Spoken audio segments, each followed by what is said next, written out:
반갑습니다. 일본사의 두 번째 시간이고요. 에도 막부부터 메이지 정부까지입니다. 저는 박세훈입니다. 에도 막부 성립 이전의 상황을 한번 살펴봐야 될 텐데 바로 무로마치 막부 이야기가 있었고 전국 시대, 즉 센코쿠 시대가 전개가 되었었습니다. 자, 그 센코쿠 시대를 통일한 인물이 사실 우리나라 입장에서는 달갑진 않지만 잘 알려져 있던 인물이죠. 도요토미 히데요시가 전국을 통일하였습니다.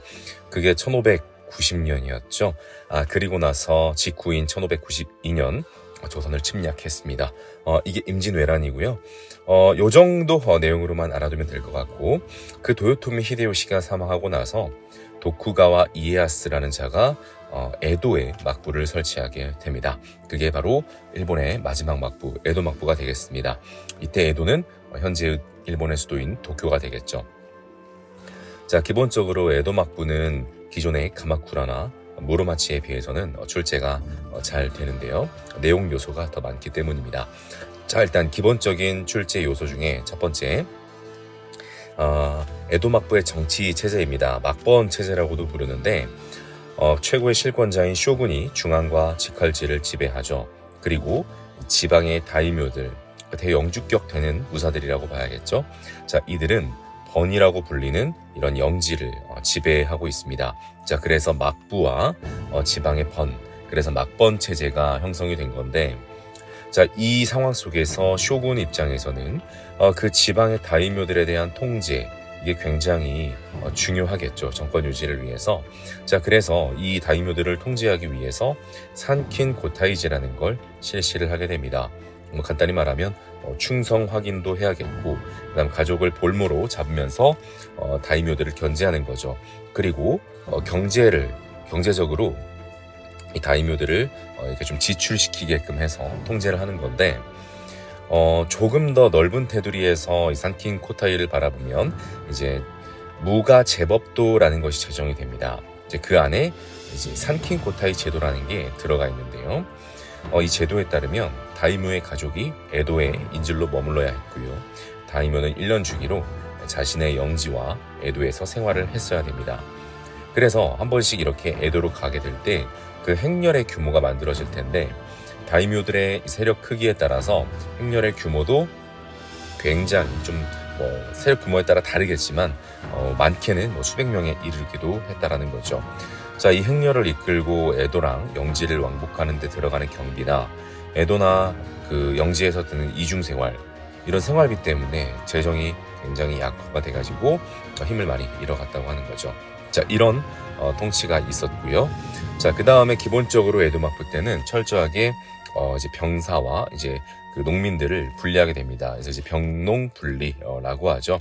그래서 무사들은 농촌을 떠나 다이묘의 성을 중심으로 이제 건설된 이제 조카마치라는 구역이죠. 거기서 거주를 하게 되고요.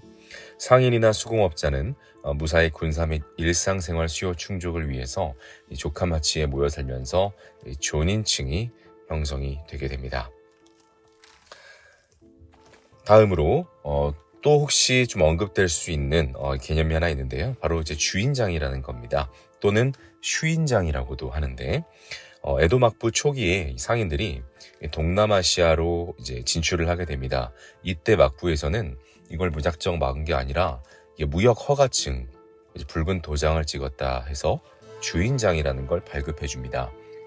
자, 이 주인장을 슈인장이라고도 하는 거죠. 자, 그러면서 일본인들이 동남아시아 각지로도 이렇게 진출이 되면서 일본인 마을도 생기고 그랬던 거죠. 자, 그러는데 점차 이 일본도 이 무역을 제한하게 됩니다.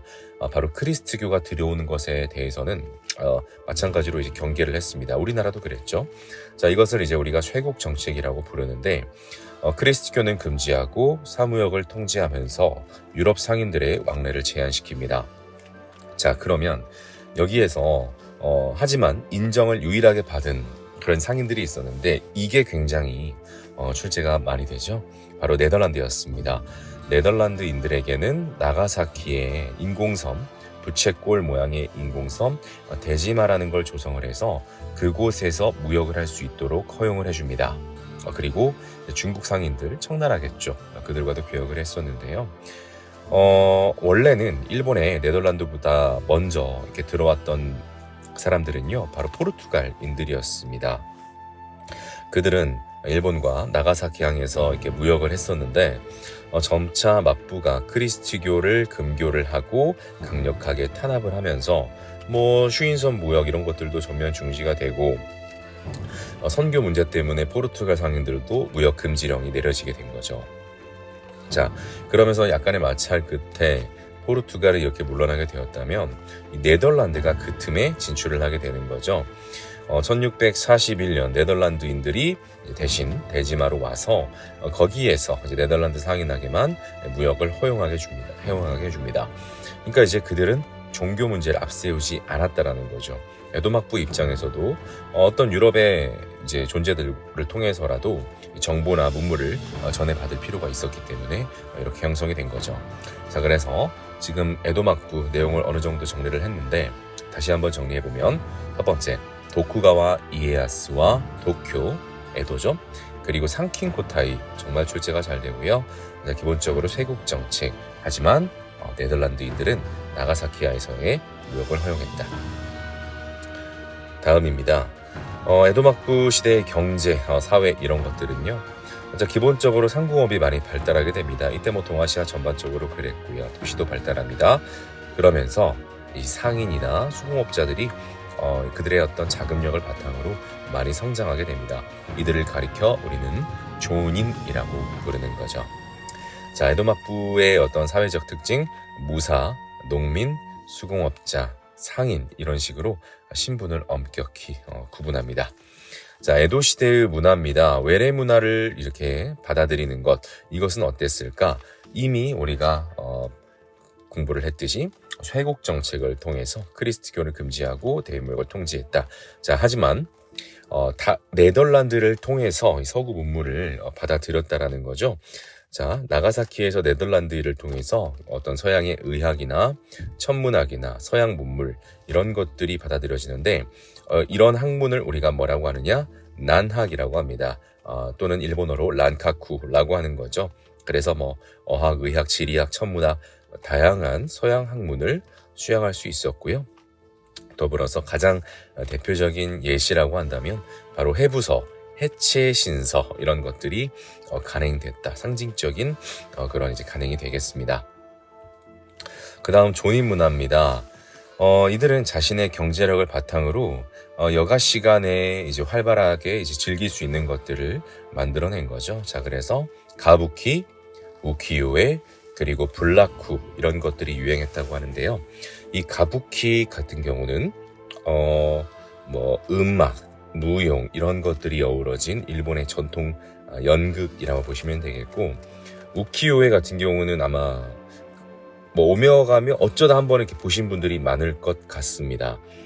서민층에서 유행한 다색 목판화인데 그 시대 인물이나 풍속 이런 것들이 담겨 있고 그 일본적인 이미지, 일본을 보여주는 이미지 이런 걸로 참 많이 응용이 되거든요. 아마 검색해 보시면 나 이런 그림 많이 봤어 이렇게 생각이 드실 겁니다.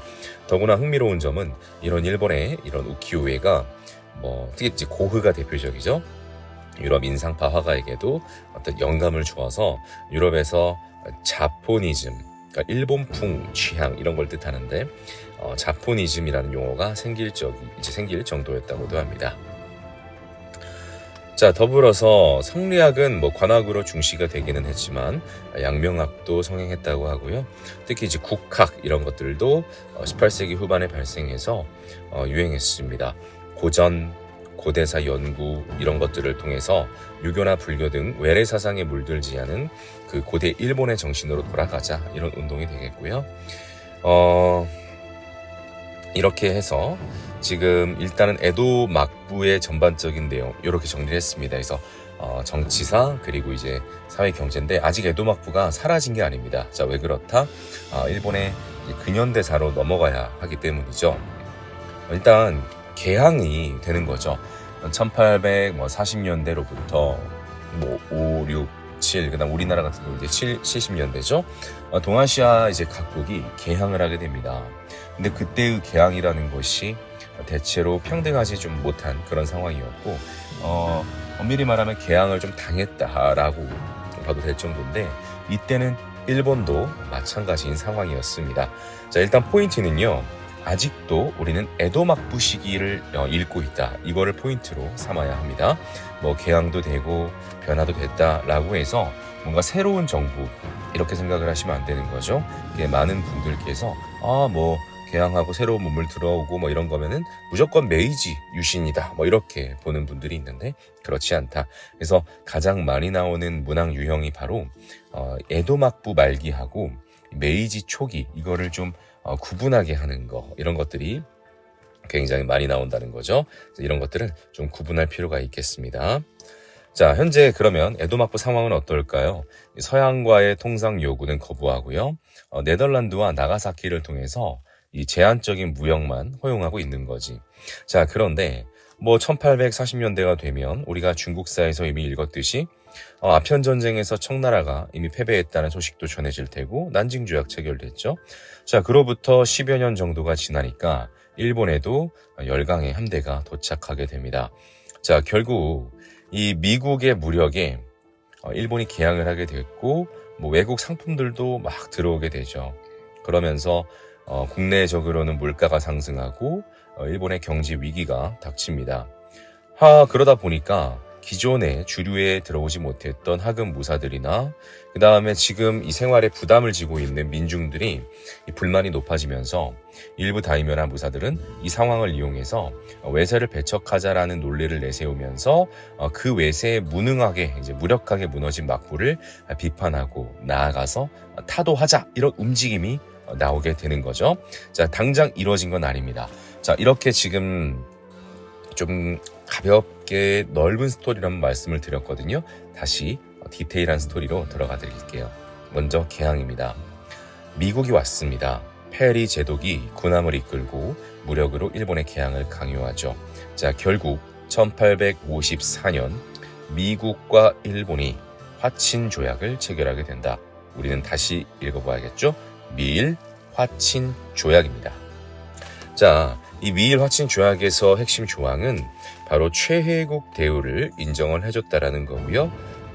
기본적으로 개항이 들어가겠죠. 시모다, 하코다테 이런 곳들이 개항이 됩니다. 1858년입니다. 미일 수호통상 조약으로 다시 한번 체결을 하게 되고 이때 핵심 조항으로는 영사 재판권이 들어가게 되죠. 자, 그러면서 시모다, 하코다테 외에 다른 항구들도 추가적으로 개항하게 되는데 이때 여러분들 또 일본에서 유명한 도시죠. 요코하마 등이 개항이 되게 됩니다. 자, 이렇게 되니까 결국은 이 막부는 어떻게 될까요? 권위가 올라가겠습니까? 내려가겠습니까? 권위가 추락하면서 체제 자체가 동요, 즉 흔들리게 됩니다.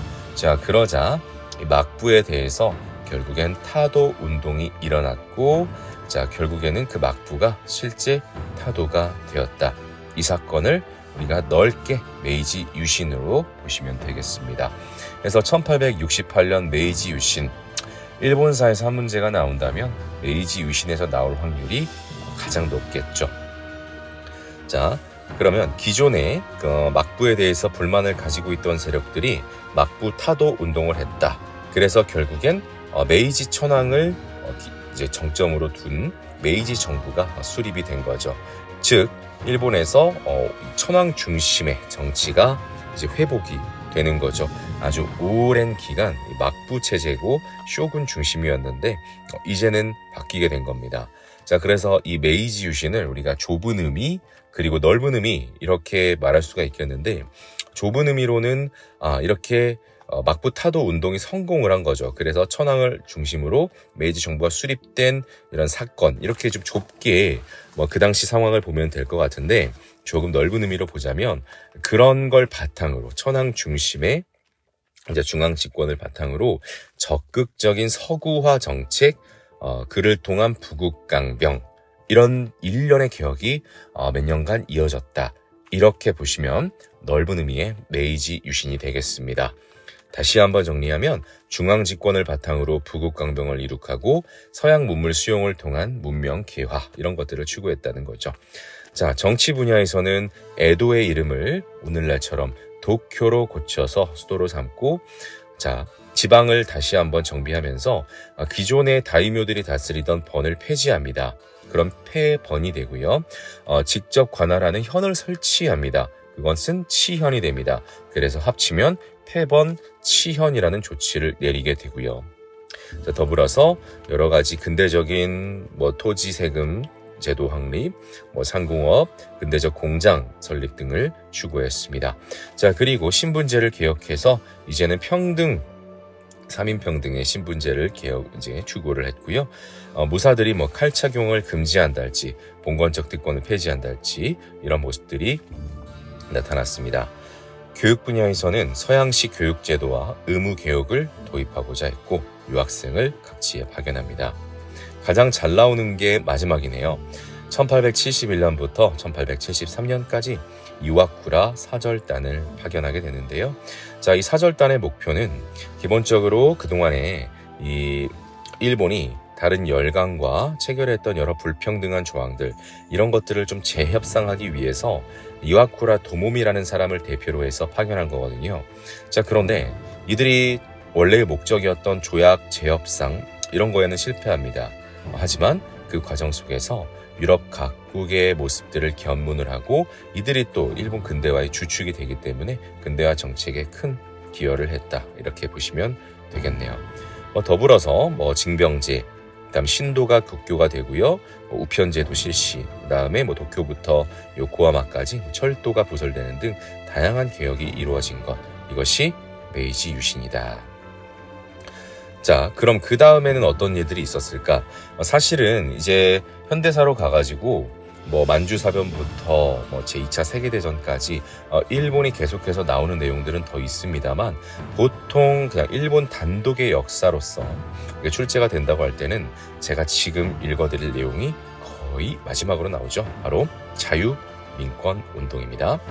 자, 자유민권운동은요 1870년대에 전개가 됐고 메이지 정부의 강압적인 정책을 비판하면서 서양식 의회 설립, 헌법 제정 이런 것들을 추구한 운동이라고 보시면 되겠습니다. 주도했던 인물은 이타가키 다이스케라는 사람이 되겠습니다. 자, 그는요 민선 의원 설립 건백서라는 것을 통해서 좀 더 민주적인 그런 정치 체제 이런 것들을 추구하고 또 건의를 했던 거죠. 이게 바로 자유민권 운동이 되겠는데 기본적으로는 천황 중심의 중앙 집권적인 메이지 정부를 좀 비판했기 때문에 이 자유민권 운동 자체는 좀 탄압을 받습니다. 하지만 이후에 일본에서 발표되는 어떤 정치 체제나 헌법이나 이런 것들을 볼 때 자유민권의 어떤 움직임이나 추구하는 바가 일부는 받아들여졌음을 결과적으로 확인할 수가 있습니다. 자, 1889년 일본 제국헌법이 제정이 되었습니다. 1조를 보면요, 천황이 통치한다라고 하면서 이제 주권이 거의 천황에게 있음을 우리가 볼 수가 있는 거죠. 명실상부 최고의 권력자인 거죠. 다음 해 1890년 제국의회가 개설이 되고요. 같은 해 교육치거라는 것이 반포가 되는데 여기에서 천황에 대한 충성심, 애국심 이런 것들을 굉장히 강조를 하게 되죠. 자, 정부 주도로 이렇게 헌법이 이루어지기도 했고 그다음 천황이 정치, 군사, 외교 이런 모든 방면에서 절대권을 장악하고 있는 이런 모습을 볼 때 한계점이 있는 그런 개혁과 헌법이었다라고 볼 수가 있겠네요. 자, 여기까지가 보통 우리가 이제 일본사 단독으로 출제가 될 때 나올 수 있는 내용들이었고요. 이 이후에는 이제 1876년에는 아시다시피 강화도 조약이 체결됐고 일본의 마수가 본격적으로 이제 우리나라에 들어왔던 그런 내용들도 있고, 그다음 1879년에는 ryukyu를 합병해서 오키나와 현이 되기도 했죠. 자, 그다음 1894에서 1895년 중국사에서 이미 했었는데 바로 청일 전쟁을 통해서 청나라를 이기고 시모노세키 조약을 체결, 엄청난 이득을 가져가게 됩니다. 1904년에서 1905년 러일 전쟁에서 러시아를 이겼고요. 포츠머스 조약 체결했죠. 그리고 같은 해 1905년 11월 을사늑약을 체결케 합니다.